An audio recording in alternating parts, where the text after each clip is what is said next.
All right, so what's going on, everybody, and welcome to the NetsPress experience. I am your host, Dylan, here along with Nets Nation's owners, Justin and David. So say what's up, guys. Hey, what's up? Yo, it's good. All right, and today we're going to get into the Damian Lillard news that dropped today, which was the fact that he has labeled Brooklyn as a potential landing spot. He did label it as his second option, Miami being his first. So what are your guys' thoughts? This has been a rumor that's been going on for, weeks now. How are we feeling? Well, there's no really substance to the Dame news until just right now, because it's really just like where he wants to go. And it just seems like Heat and Nets are really where he wants to go. I mean, you see him like partying with Mikal and stuff. So we just have to see like how the front office will value our picks slash like Cam Thomas and like if we're gonna trade. I don't think we should trade Ben, but like if the Trailblazers are really like pushing for Ben, I feel like that's supposed that we should like deal Ben in that trade. Definitely. And Yeah, Justin, I what do you feel I feel like, him like we were like I feel like the rumors earlier were like just like Nets fan like speculation. Like he was at the game, but that didn't really like, mean anything. But like him saying like I want to come to Brooklyn is like the first like real indication that he wants to like come here. No, I definitely think it opens up a whole nother avenue of these rumors, right? Originally, it was like, oh my God, he came to a game. Like maybe he wants to come here, but there was nothing definite at the time. Then it was McCall's posting game interview where he's like, I know people, kind of indicating like I'm going to be on my way recruiting people to here to play with us. So that was also another good sign. But everything was all just rumors and all like, what if they keep that pick? What if they don't? What are they going to do with Dame? Now it's like, okay, this is a real possibility that Damian Lillard wants to play alongside a person that he's comfortable with. So players like Bam Adebayo, he mentioned, that's probably his closest person. He said McCall is another name that he mentioned, and then he mentioned, of course, when asked the question, "What teams would you like to be traded to?" He mentioned Miami was his obvious, and then that obviously Brooklyn was another option. So I love how he didn't mention the Knicks. I love how he didn't mention the Celtics because we just don't want to see that happen whatsoever. I think we're tired of seeing them. And I definitely think this now gives us an avenue where now it's kind of like the same situation as KD, where it was, okay, we have a guy that's been loyal to us, who's done everything that he could for us. Now, do we do right by him? Which means, do we just take the other team's, a bunch of expiring contracts, maybe a young asset and a bunch of draft capital, or do we get stingy with it and send him wherever we feel we're going to get the best package? I think realistically, we all know Dame has been as loyal as possible.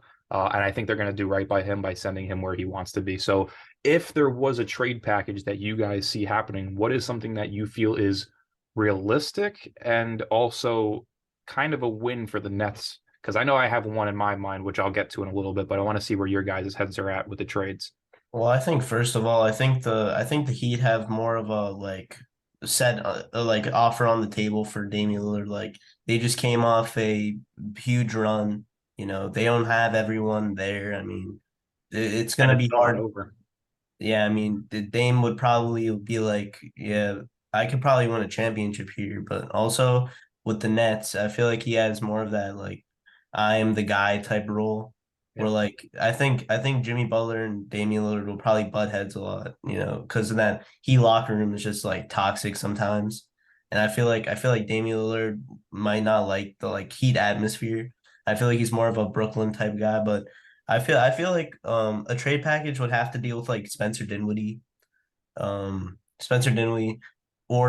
Ben Simmons. I feel like those are the two like main courses of that like trade. Yeah, I don't think we're gonna trade both. I would rather trade Spencer Dinwiddie, to be honest. I think Ben definitely. Simmons has more of a upside, and I feel like we would throw in like I feel like at at minimum, I feel like 5 picks would not be too terrible of an ask. I feel like 5 picks, Dinwiddie, maybe Doe, maybe Royce. I wouldn't mind, to be honest. And Justin, do you have a trade that's in mind, or is that something similar to what you guys were thinking? Pretty similar to Dave, but like if it kind of depends on like what the Trailblazers wanted to do. Like if they want to do right by like Dame, then they would probably accept a lesser package. But if they really want to get all like the most in return, they would probably like want Ben, uh, Cam Thomas, and a bunch of picks. Definitely. So the three scenarios, well, I'm going to go with two probably. The two that I had seen was the most frequently used package, which is just Ben Simmons, Cam Thomas, and Day'Ron Sharpe, plus either 4 or 5 first-round picks. Remember, you can swap picks as well, so we do have a 2028 pick of our own that we could swap with them if they wanted to. I really doubt that they're going to, though. I don't see them being good in 4 years. So I could see that package going through. That's something that's been mentioned. But when you look back in 2021, Dame made some comments saying that he wanted to play with Ben Simmons at one point. Whether that feeling is still the same, we don't know. But the fact that we have Ben and we have Mikal, who are two players that he wants to play with, now puts you in the situation that if they want to gouge you for whatever they can get, Claxton's probably the name that's going to be brought up the most. But if they're going to do right by Dame and something that I think is a win-win situation, just because of the fact that it allows Portland to tank next year. They get to keep their own picks, but it also allows them to free up over $45 million in cap space, which is sending Spencer Dinwiddie, Joe Harris, and then Royce O'Neal, including either Cam Thomas or Day'Ron Sharpe. I'm going to assume they'd rather Sharpe than Cam, just because if Scoot Henderson drops to pick 3, they would have Scoot, Anthony, and Sharpe, which are 3 guys under 6'6".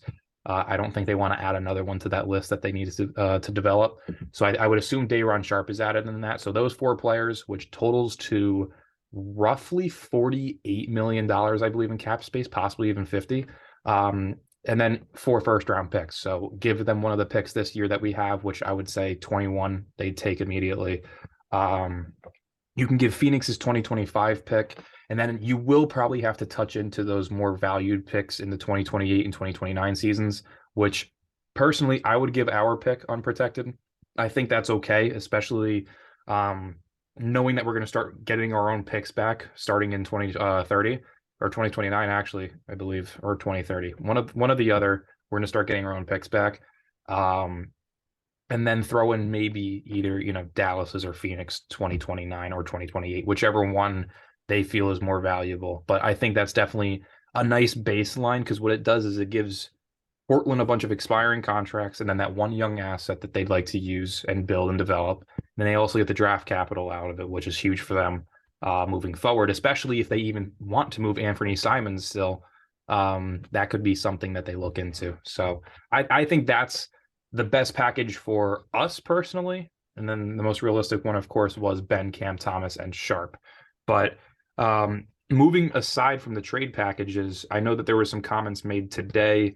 There was a podcast that came out. I want to say it was called the Last Stand podcast. And Dame was specifically asked that question on where he would want to go. And we got the names of the teams, Miami, of course, being number 1, Brooklyn being number 2.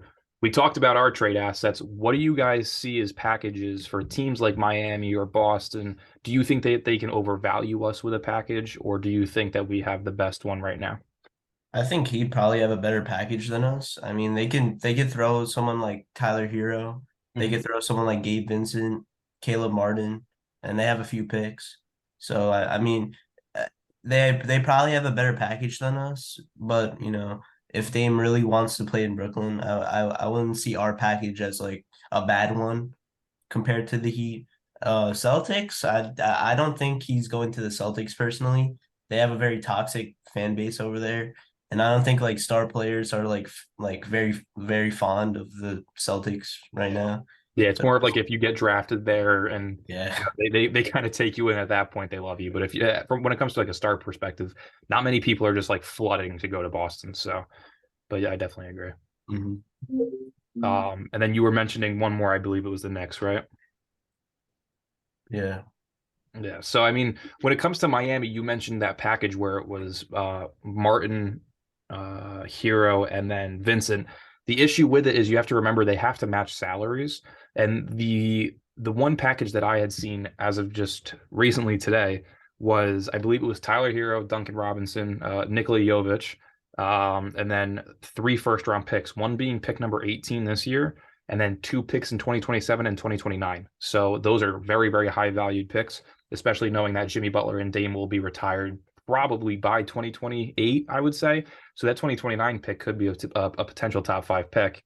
That was the one that I had seen.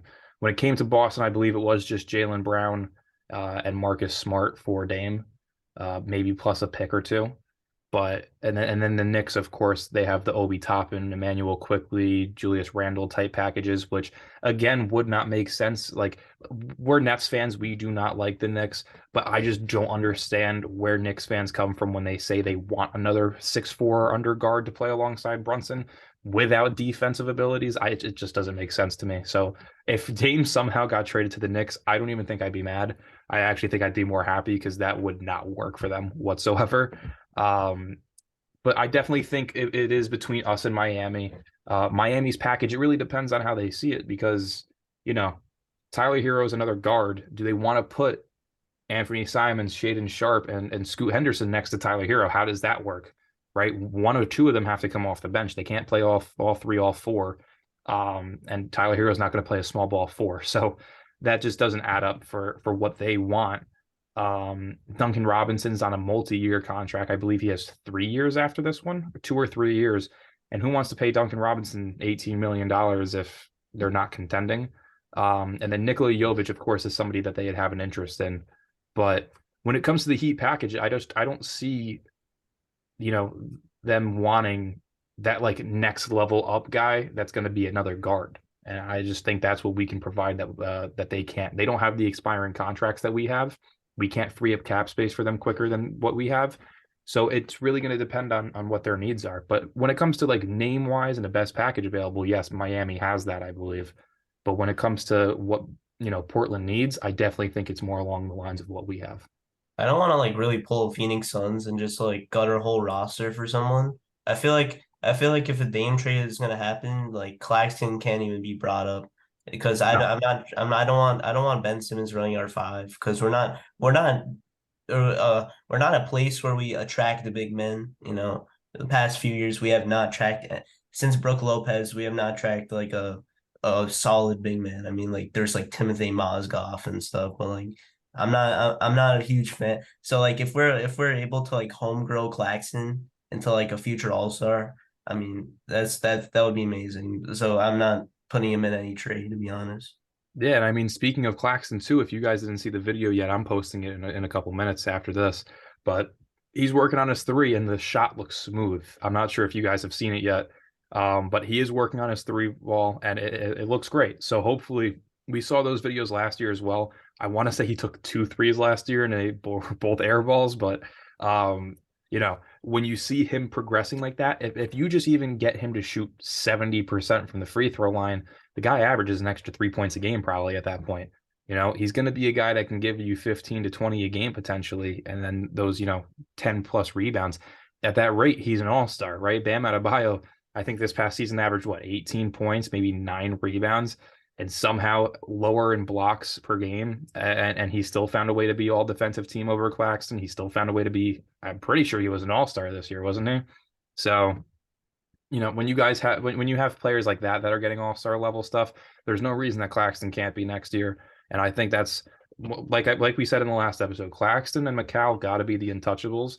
The only worry, though, is if you get a guy like Dame, now it's win now mode, right? Now you're back into the KD and Kyrie era where it's like, screw the Jared Allens of the world and the Dinwiddies and the Leverts. Let's go out there and grab somebody big again. And that's something that I feel like they learned from. I feel like they're not going to do, like they're not going to jump to it immediately. And it is very much so the same situation as that era, because we got KD, we got Kyrie, and then all of a sudden it was like, oh my God, James Harden's available. Like, give up the house for him, which I think we can all agree with at the time. That's an amazing trade. His first season with us was absolutely amazing. The guy averaged almost 26 points and 12 assists per game, somewhere along those lines. He won multiple players of the months. It was a great deal for us. And then he got hurt, and then the issues started, and then the drama started, and then he asked out. So you do that trade 9 times out of 10 every single time. But we can't jump to conclusions, especially because we're bringing in a 32 turning 33-year-old, right? It's not like we're bringing in KD at 30 years old like we did, right? He was 30, 31 when we brought him in. He's 35 now. We're not bringing in the 30-year-old. We're bringing in a guy turning 33 this year. So it's like you got to make sure that the vision is there to make sure that you're not giving up guys like Claxton, because Claxton's right there is an absurdly important piece. That's going to be one of the best defenders in basketball probably next year, just like he was this year for the first 60 games of the season. There's no way that we can give him up. But I'm not sure if you guys saw as well the CJ McCollum comments. If you guys didn't know, for anybody listening, CJ McCollum and Dame played together in Portland for over 7 years together. His comments today were, if I was a betting man, and this is in quotes, if I was a betting man, I would bet that Dame is not in Portland next year with the way things are going, which is a huge sign as well, because when players start talking around the league, you and I, we all know, a lot of that becomes true. So what are your guys' thoughts on CJ's comments? I'm going to start off with Justin on this one, and overall, how do you feel that this situation is going to turn out? Like, is this going to be a draft night trade? Is this going to be, once free agency begins and July starts, how do you see this turning out? I don't think it's gonna be a draft night trade because I feel like Dame still wants to win in Portland. Like he said, he had a quote like yesterday, like, I want to win in Portland, but if they can't make that happen, then we have to have like a separate conversation. Yeah. But I feel like he has to have a chance, like give Portland some time to build a roster, but if they fail to do that, I feel like he'll request a trade. But I feel like that'll be after the draft, not before. I agree. I think they're going to take the pick and then like say it is Scoot, then you start shopping Dame. If it is Brandon Miller, you take Brandon Miller and you find the teams that want him, right? So I think, say that you were to take Brandon Miller, a team like Toronto would probably want him. A team like Minnesota would probably want him. Those two big men that Dame could really use in Portland, Pascal and Cat. Those are definitely options that I could see happening. But it's really going to depend. I definitely think, I think either Scoot or Brandon Miller could be great builds for the future in Portland. So it really depends on what Dame's thinking of the whole situation, right? He's not going to want to wait until August to figure out the answer. So really we have, the draft's in 13 days, 14 days, right? I think we're 2 weeks away in total.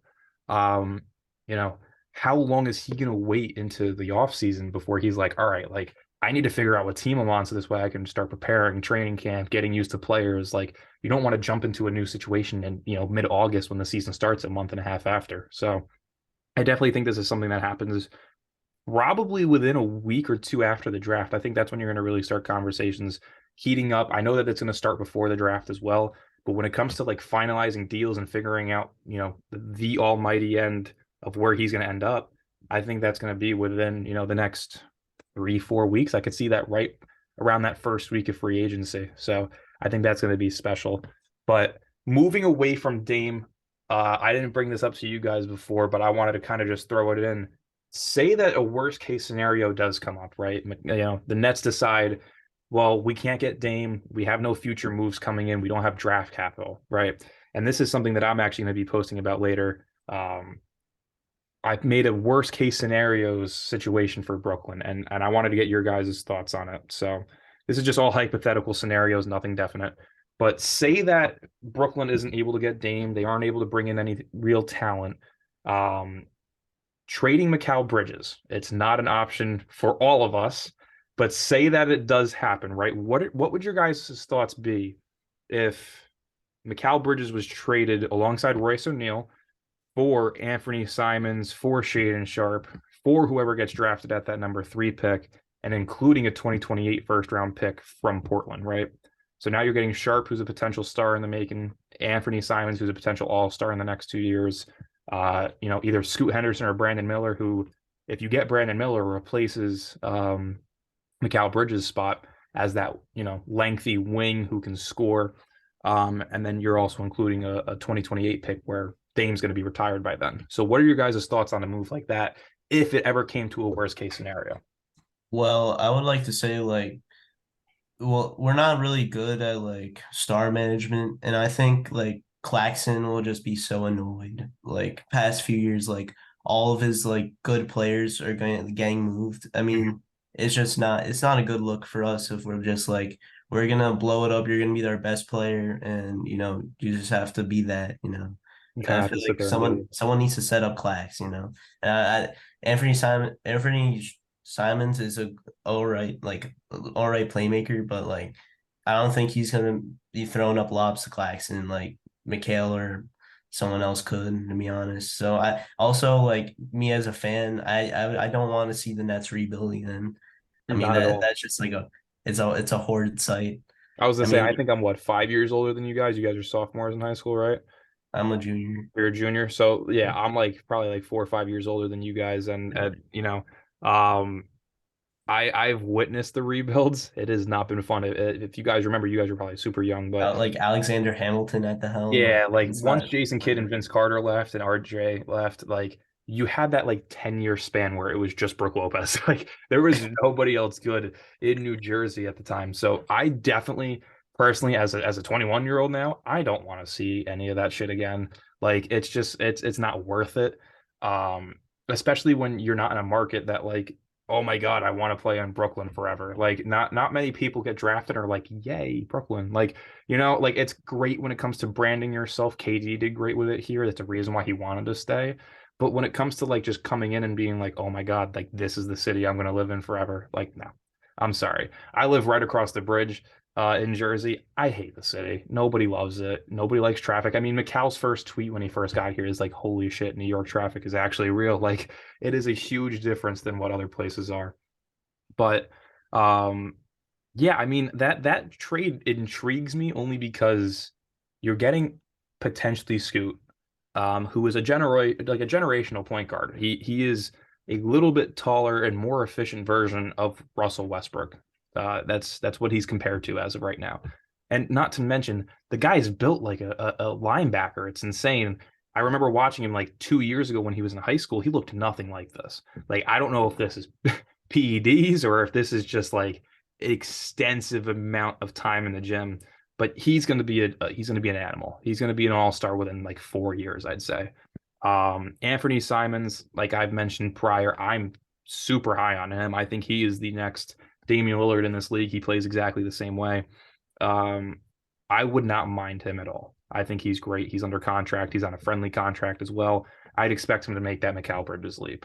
Mikal Bridges is so good, bro. Like I'm not gonna downplay like Anthony, but like Anthony Simons can't get to like a mid range and like pull up, like No, he's he's definitely gonna more. like He's definitely more of like a Dame player who's gonna like come off the pick and roll and pop a three. He's gonna use the athleticism to get to the rim.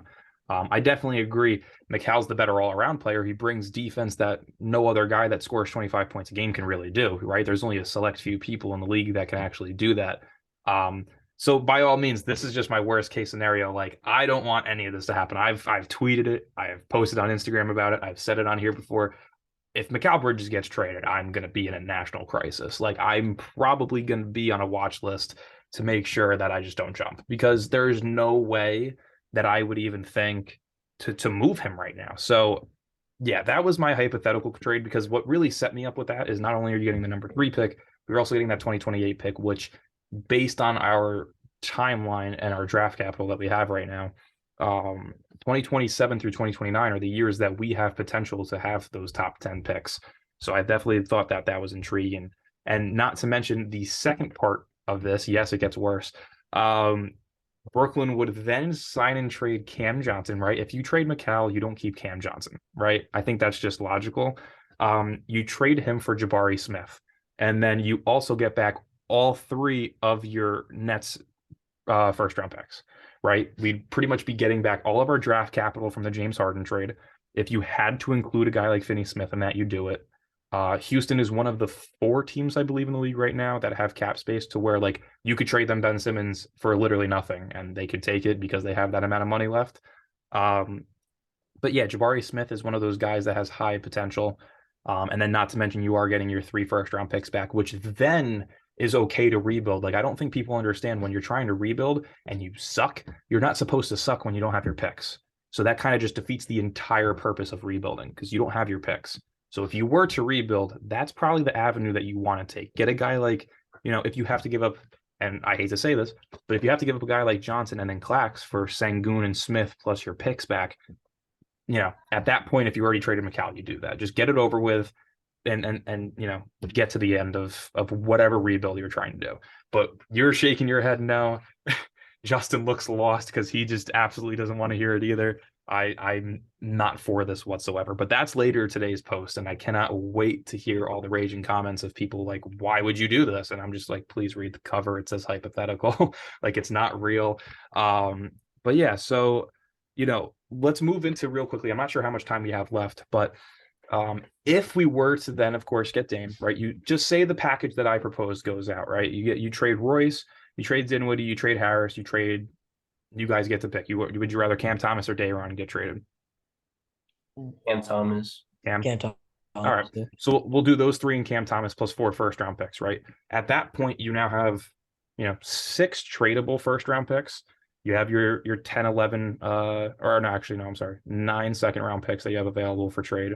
And then you have guys like you pretty much just got rid of all your expiring contracts right there. So now you're going to really have to dip into free agency. What is it that you guys would look into free agent wise that you feel is something that the Brooklyn Nets would need, right? So like figuratively, if the trade that we just proposed happened, what would you want to do? You would have a starting lineup of probably Ben, Dame, McCall, Cam, and Clax. So we have to fill out the bench, right? The only bench piece that we'd have that's like really usable is Finney Smith.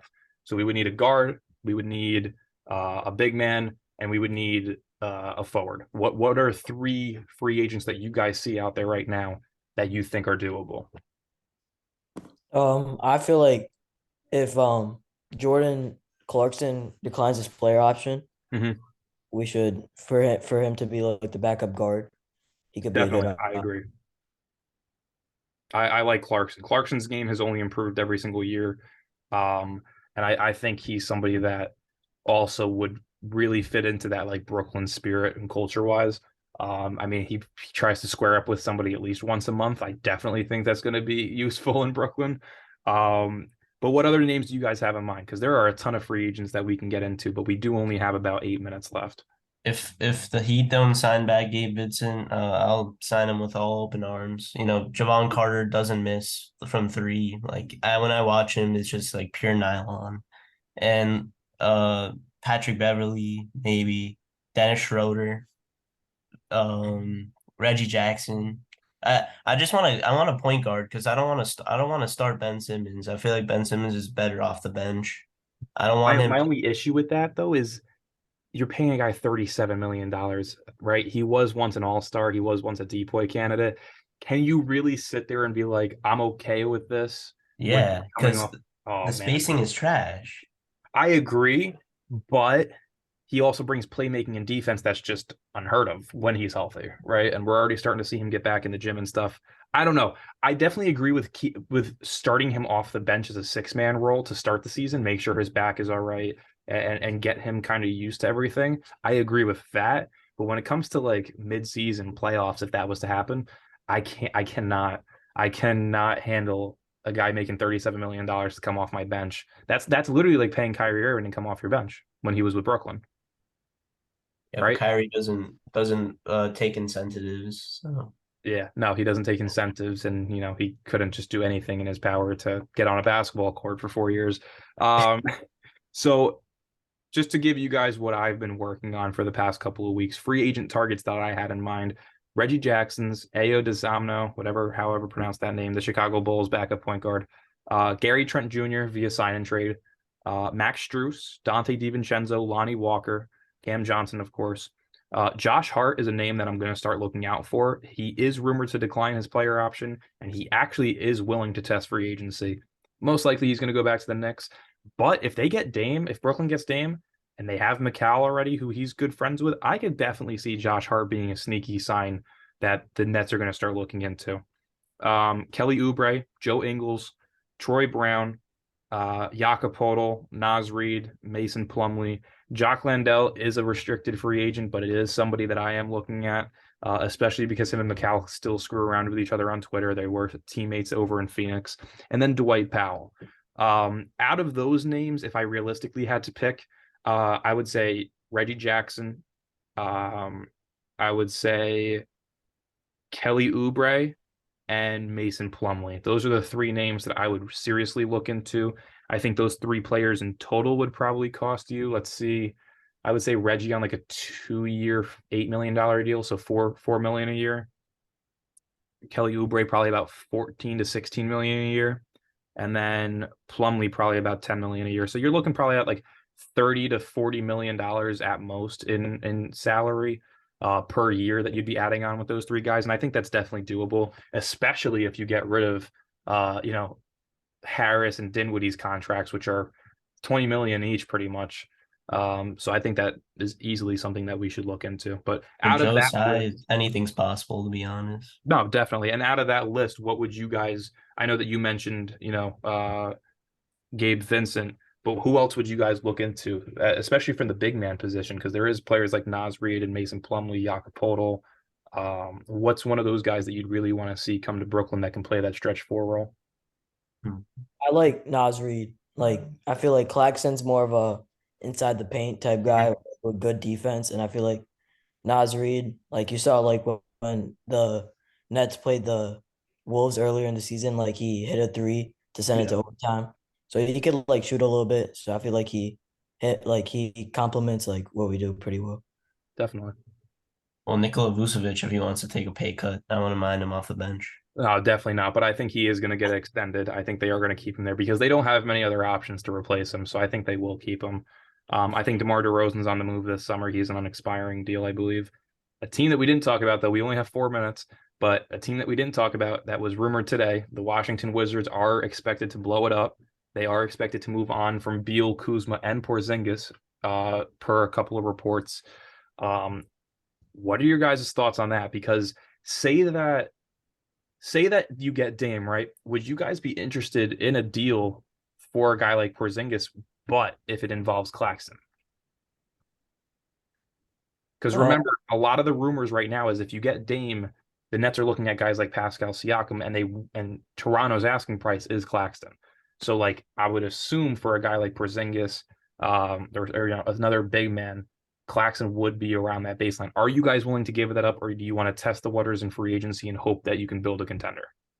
They probably just want picks. I mean, it'll probably look something like Dayron, Joe Harris, Joe Harris, and maybe a couple picks. I feel like we do it, or maybe like Dayron and Spence. Well, remember, if we were to get Dame, remember we would be trading Dinwiddie, Joe, Royce, Cam Thomas, and 4 first-round picks.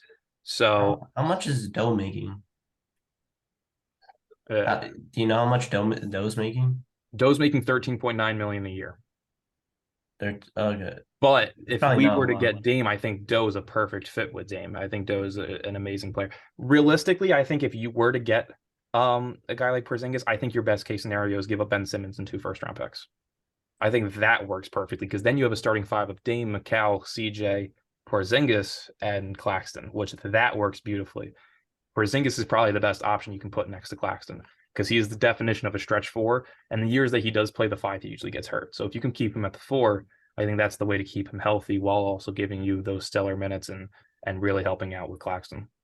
I'm not easy to really give up on Ben Simmons. I feel like once he gets his other team, he's gonna average like 25, 8 and 8. Like he's just gonna go crazy. I definitely can see him at his best giving maybe like 19 to 20 a game. I don't see a 25 season for him though, sadly. Unless if he develops a 3 and starts hitting 80% of his free throws. But that's the only way that I can see that happening. Yeah, but the Brooklyn way is like someone leaving and then them going crazy. Yeah, Like, being a Hall of Famer. Yeah, always. That's what always happens. But I appreciate you guys for coming out. And real quickly before this ends, final predictions, because I am done talking about Dame unless if any other news comes out, right? If the next time if we do something like this, we're just going to keep it whatever's going on in the league. But final predictions, Damian Lillard, is he a Brooklyn Net come October? Yes, I think he is. my mind wants to say yes, but I feel like the Heat are gonna make an intriguing offer. So we'll see when it comes to it. But All right, so you're 50-50. Justin's a yes. I'm gonna say yes. I think Damian Lillard is a Brooklyn Net by the time I come back from South Carolina, which is July 17th. I think Brooklyn gets their star point guard of the future. I'm calling it. I'm even gonna give the date. I'm gonna say July 12th. July 12th. Damian Lillard is a Brooklyn Net, and that's my final prediction. July 12th. July 12th. Write it down, save it, do what you got to do, bet on it. I'm Bet gonna on it? I don't know. go. Well, I appreciate you guys for coming out as always. And then, of course, thank you guys to whoever is listening in today. We will have this up on Podbean and YouTube today, which is nice. So I appreciate it, and I'll see you guys next time. All right. All right, later, guys. Later.